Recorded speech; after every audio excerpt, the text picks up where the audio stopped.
이걸 너무 걱정하지 마시고, 마지막으로 한 가지 더 말씀을 드리면은 블라드 형이 이런 얘기를 했습니다. 5월이거든. 5월에 이런 얘기 했는데,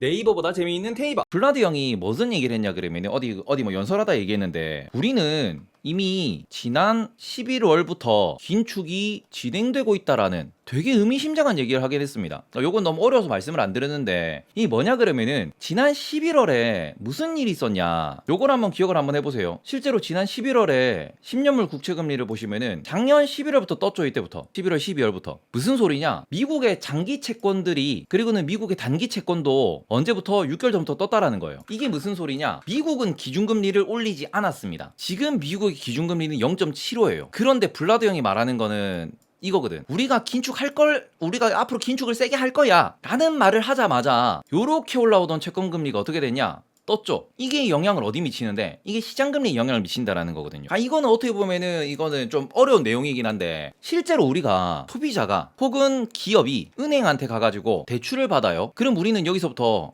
대출을 땡기고 이자를 내는데, 요 이자는 언제부터 올랐다고, 요 이자는 우리 금리 인상할 거예요 라는 얘기를 할 때부터 이미 6개월 전부터 시장금리는 오르고 있었다라는 거지. 이미 우리는 시장의 돈을 통제를 하고 있었다라는 얘기입니다. 그러니까 블라드 형이 되게 이거를 잘 보는 형님인데, 그 형님이 이런 얘기를 하면서 무슨 얘기를 했냐, 너그 지금 대공황 얘기하고 그 뭐 블랙먼데이 얘기하고 너그 지금 뭐 1970년대 인플레이션 얘기하고 이러는데, 생각해봐라. 그때는 인터넷도 없었고, 그리고 그때는 뭐 우리가 뭐 뉴욕에서 뭐 긴축합니다 뭐 올립니다 회의해봤자 뉴스 프린트 돼가지고 그날 밤이나 아무리 빨라도 그날 밤 다음날 아침 돼야 LA에 있는 사람이 그걸 봤다. 아시아에 있는 사람들 그걸 번역하고 다시 토의하고 이러면 일주일 지나 그게 반영이 됐는데, 지금은 내가 텔레비 나와서 아니면은 인터뷰 나와가지고 우리 긴축할 거예요 하면은 3초 뒤에 시장이 반응을 한다. 그렇기 때문에 우리는 이미 긴축을 진행을 했고 너무 쫄 거 없다라는 얘기를, 그러니까 너희들은 계속 우리 페드 보고 일 안 한다 하면서 인플레 못 잡았다 이렇게 얘기하는 그 늙은 노인네들 계시는데, 선배님들 지금은 그 너희 때랑은 달라요라는 얘기를 대놓고 나와서 하신 거야. 그냥 어떻게 보면 1970년대 이럴 때 인플레이션 시대를 겪었던 그런 분들이 야 지금 연준 잘못하고 있습니다 이런 얘기를 했는데, 거기다가 블라드 형이 그대로 그냥 싸대기를 선배님들 지금은 그때랑 다릅니다 이러면서 쫙 한 거거든. 요거 이미 긴축을 진행하고 있다, 시장금리가 올랐다라는 요런 표현을 하긴 했습니다. 물론 이게 당장은 어떤 효과를 주는지는 우리는 알 수가 없어요. 왜냐면 이렇게 시장에 적극적으로 시그널을 주면서 미리 금리를 땡겨 올리고 이런 일을 했던 적이 잘 없기 때문에, 그리고 이런 효과가 정말로 어떤 효과로 이어질지는 모르기 때문에, 지금 우리가 눈에 보는 거는 인플레가 여전히 심하다라는 걸 보고 있잖아. 아직은 결론이 안 났기 때문에 향후의 평가는 되겠지만, 지금 적어도 블라드 형은 이런 이야기를 했다라는 거거든요. 그래서 요거를 조금 기억을 하셨으면 좋겠고, 왜냐, 시장금리라는 거, 우리는 지금 기준금리가 0.75%라는 것에 대해서 많은 분들이 야 이거 연말 되면은 2.25% 간다는데, 아니야 3.25% 간다는데, 요런 얘기를 하고 있지만, 이 상황에서 이미 10년물 국채금리는 얼마? 2.74까지 올라와 있고, 제가 걱정했던 부분은 뭐냐 그러면은 정말로 3.25%까지 이렇게 올라간다라고, 정말 이렇게 빡세게 긴축을 한다라고 했을 때, 그러면은 지금 2.74라고 하는 10년물 국채금리가 다시 한번 얼마 쇼크를 받아서 3.5%에서 4.0%까지 한번 튀는 순간이 오면은 요때가 바닥이 될 수 있다라는 말씀을 드린 이유는, 기준금리 여기까지 올린다니까 이거 반영했을 때는 지금 10년물 국채금리 아직 더 올라가야 되거든. 그런 관점에서 말씀을 드렸는데, 지금 오히려 지표가 꺾이는 모습을 보이고 지수가 많이 빠그라지는 모습을 보이다 보니까 중앙은행 쪽에서도 무슨 얘기를 하냐, 여기는 좀 과했다, 한 이 정도면은 연말 기준금리가 맞지 않을까라는 얘기를 하는 거고, 그런 관점에서 한 2.7에서 한 3% 정도 내외의 10년물 국채금리면은 이 정도면은 어느 정도 적절하게 이미 주차가 완료됐다라고 볼 수 있는 거거든요. 이 정도면 적절하지. 그러면은 시장은 오히려 하고 눈치를 보는 상황이 된다라는 거죠. 이제 이런 것들이 지금 어떻게 보면 지금 시장에서 눈치를 보는 어떻게 보면 형태다라는 거. 그래서 정말로 이제 QT라는 걸 받았을 때 이게 요 정도 튀고 내려간다, 그럼 시장은 안심하고 지표들을 기다리고 실적을 기다리고 할 거예요. 그러니까 너무 걱정은, 그러니까 최악의 시기는 지났다라는 거는 결국 루나라고 했던 어떠한 하나의 그 버블이 터지면서, 분명히 지금 부채 때문에 제가 이렇게 뭐 듣다 보니까 그런 얘기도 하시더라고. 전자에서 돈을 제일 많이 받는 CS 직군에서 이렇게 몇 명이 안 좋은 선택을 했다라는 얘기까지 나왔어요. 루나 때문에. 어떻게 보면 그런 부분들이 지금 루나라고 하는 코인이 터지면서 거기에 대한 부채가 터지면서 그런 것들이 지금 확산이 되고 있는 거고 확산이 된 거고 그것 때문에 이게 어디까지 번질지 모르니까 정말 무서워가지고 지수가 한번 빠그라진 건데 그러고도 지금 다시 조금은 진정세를 찾은 게 맞거든요. 삼전이 다시 벌면 되지라고 하시는데 그게 정말로 어떻게 보면 연끌을 다 하고 들어간 거야. 삼성만 그런 게 아니에요. 하이닉스도 그렇대. 제가 혹시나 해서 하이닉스 쪽에도 얘기해봤는데 하이닉스도 몇 명 지금 안 나온대. 안 나온다는 게 안 나오는 게 아니겠지만서도 네 금융권도 금융권도 그래요.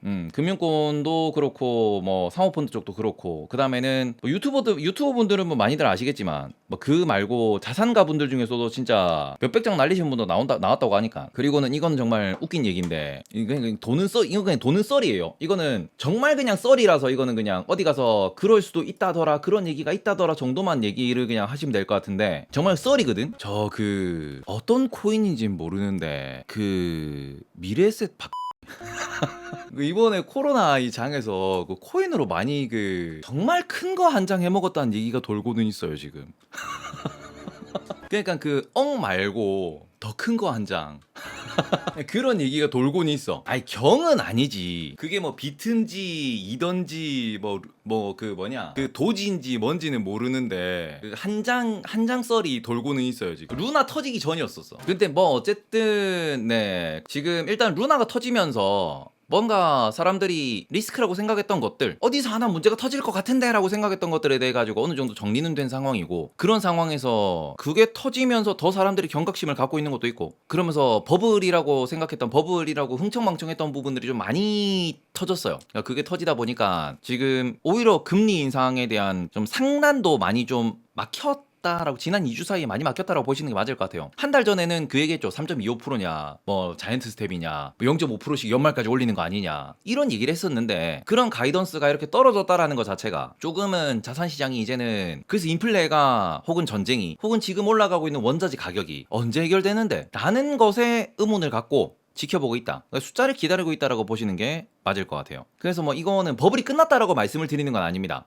근데 버블이 끝났냐 하면은 버블은 어느 정도 거쳤다라고 보는 게 맞을 것 같아요. 왜냐면 돈이 많이 풀리면서 제일 먼저 버블을 일으킨 곳이 어디냐 그러면은 제일 먼저 버블을 일으킨 곳이 채권이었고요. 왜냐면 이거는 말 그대로 그냥 돈이 야 어디 가야 되냐 어디 가야 되냐 아 그건 모르고 일단 채권 사봐 였습니다. 그럼 채권 가격이 쫙 떨어지면서 기준금리 낮추니까 제일 먼저 버블이 낀 게 채권이었고요. 그러고 난 뒤에 채권 금리가 더 이상 못 떨어지니까 그 다음 어디로 갔냐 그 다음 주식이었죠. 그래서 2020년도 4월 5월 6월 반등하면서 7, 8월 되면은 오히려 전고 좀 뚫고 올라가 버렸잖아. 그러고 난 뒤에 2020년 10월 11월 됐을 때 2020년 겨울 됐을 때 어디에 버블 갔냐 코인에 버블 갔죠. 그러니까 우리는 일반적인 우리가 이게 더듬어 볼 때 야 이번에 돈 많이 풀려서 비트코인 날라갔으니까 비트코인에 버블 제일 시기 낀 거 아니냐라고 하는데 돈 딱 들어왔을 때 제일 먼저 버블 낀 데가 채권이었어요. 돈 풀었을 때. 그러고 다음으로 버블 낀 게 주식이고요. 주식이 날라가다 말고 야 이거 너무 심한데 했을 때 코인에 버블 끼고요. 그러고는 코인에 버블 낀 게 다시 어디로 왔어? 그게 마지막 피날레로 메타버스니 뭐니 하면서 주식에 한 번 더 꼈죠. 그러니까 요런 상황에서 주식에서 버블이 먼저 꺼졌죠. 딱 보면 알잖아. 넷플릭스 75%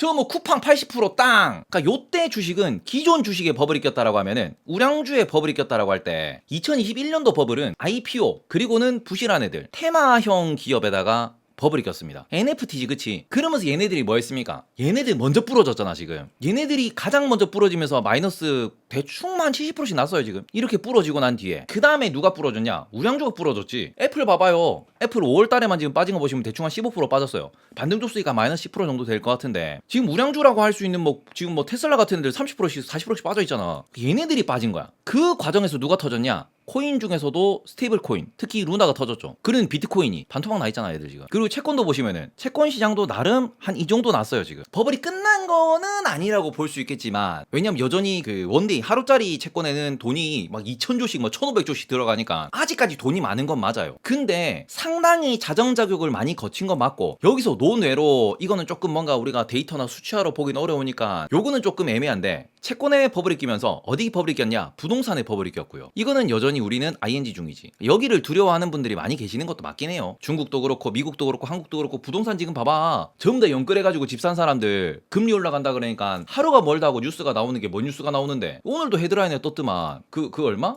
지금 그 영끌족 이자 뭐 이러면은 지금 가계대출 4% 돌파 이러면서 영끌족 이자 부담 커질 듯 하우스푸어 전략 우려.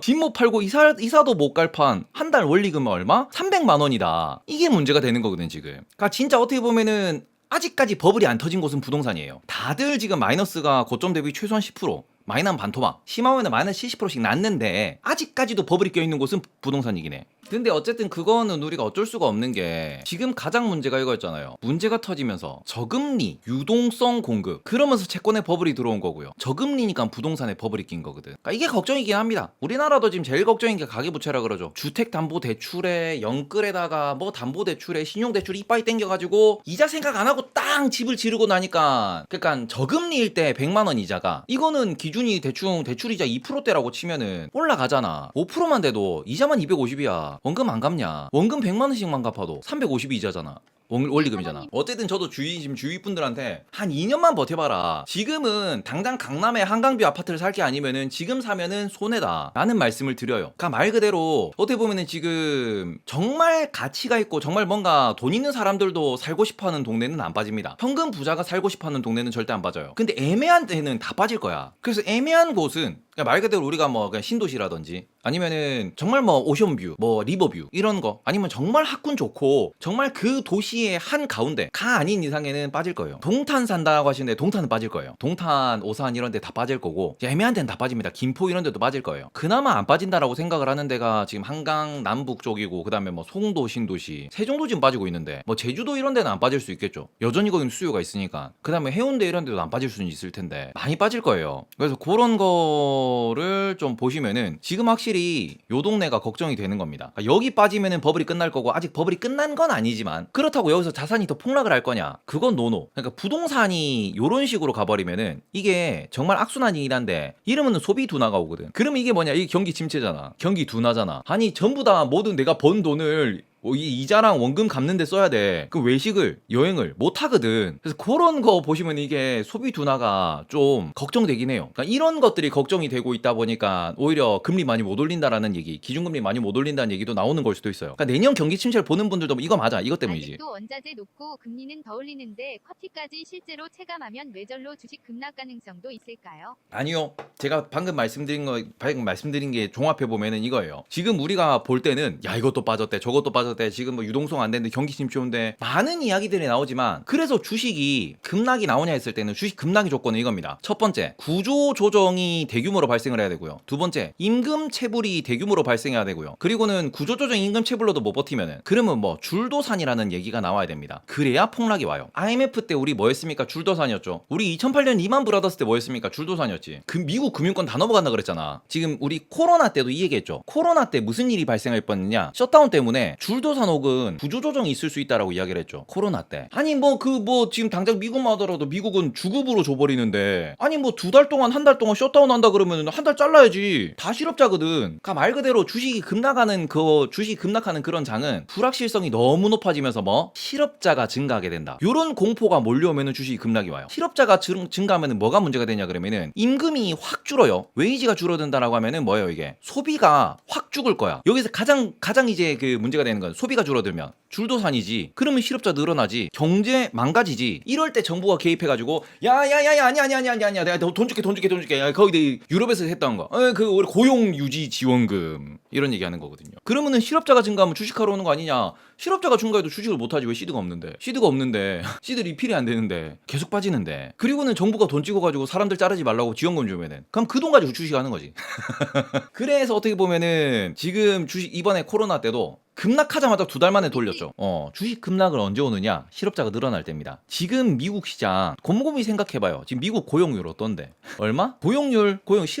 실업률 3점 몇 프로. 반대로 생각했을 때 고용률은 95% 이상이야. 안 망해요. 전 세계에서 지금 미국 고용이 제일 세. 급락 나오기가 어려운 환경입니다. 그래서 이런 관점에서 보시면은 급락을 걱정은 하지 말라. QT로 급락이 걱정이 되는 게 아니고 오히려 QT로 뭘 걱정하느냐? 가다 말고 꺾여가지고 다시 S&P 500이 4,000 밑으로 뭐 3,800 이렇게 갈까봐 이번에 3,800 찍고 올랐잖아. 그게 걱정이 되는 거죠. 지금 S&P 500이 그나마 반등을 줘가지고 4,100 겨우 넘겼는데 다시 3,800을 간다. 여기서 마이너스 뭐 7% 난다? 그러면은 올해 4,500 못 넘겨. 올해 4,500 못 넘겨. 그게 걱정이 돼서 지금 자리에서 조금 우리가 신경을 써야 된다라고 말씀을 드리는 거지. 지금 자리에서 코스피 빼고 지금 자리에서. 그러니까 여기에서 혹시나 이게 다시 밑으로 꺾이면 어떻게 돼? 요거를 올해 계속 여러 번 지루하게 봐야 되니까 지금 자리는 올라갈 확률 반, 내려갈 확률 반 정도 보시면 좋을 것 같아요. 3,800 또 왔으면 좋겠다. 더 사게. 이번에는 3,850 정도에서 롱 잡아야지. 6월물은 위험하니까 9월물로. 이번에 3,800 가면은 3,850에서 롱 잡을 거예요. 제가 지난번에 그 얘기했잖아. 떨어질 때 나 4,000 가면 롱 잡는다 했잖아. 이번에 떨어져서 3,800 간다. 3,900 깨진다. 롱 잡을 거야. 롱 잡고 또 한 2주 버틸 거야. 어디 가냐 이러면서. 근데 어떻게 보면은 제가 선물을 할 때도 지금 롱 안 잡고 있잖아. 지금 숏도 안 잡고 있잖아. 왜? 여기는 오를 확률 반, 내릴 확률 반이니까 대신 4,000 깨지고 내려간다. 그럼 롱 잡아야지. 9월물 정도 롱 잡아 놓으면은 올라가겠지. 그지 않아? 방송 내내 죽상된다고요? 죽상돼도 결국에는 버텨서 승리하긴 했잖아. 조금이긴 하지만. 선물 팔았어요. 예. 아직 들고 있으면 내가 부자가 됐을 것 같은데 4,100에서 나왔어요. 4,190까지 갔다 왔거든. 야 4,190이면 돈이 얼마냐? 지난주 금요일날 팔고 나왔어요. 그 금요일날 올라가기 시작할 때 팔고 나왔어. 팔고 나니까 50포인트를 더 가더라. 그럼 어쨌든 요거를 보시면 지금 불안한 거는 QT가 시작됐을 때 떡 나간다는 게 아니고 여기서 일로 갈까봐 이게 불안한 거죠. 요렇게 내려갈까봐. 그거가 불안한 거지 떡락은 아니다. 그리고 불안할 때는 뭘로 한다? 현금 보유로 대응하셔야 된다. 그러니까 내가 이게 안 된다라고 하면은 그럼 어쩔 수 없는 본인의 습관을 조심하셔야 되는 거고 그 가장 중요한 거는 이거지. 현금 보유를 습관을 들이셔야 돼요. 주식 투자를 할 때는. 그래야 대응된다라는 이런 비중 조절이 프로의 면모이기 때문에 그 정도만 보셨으면 좋겠습니다.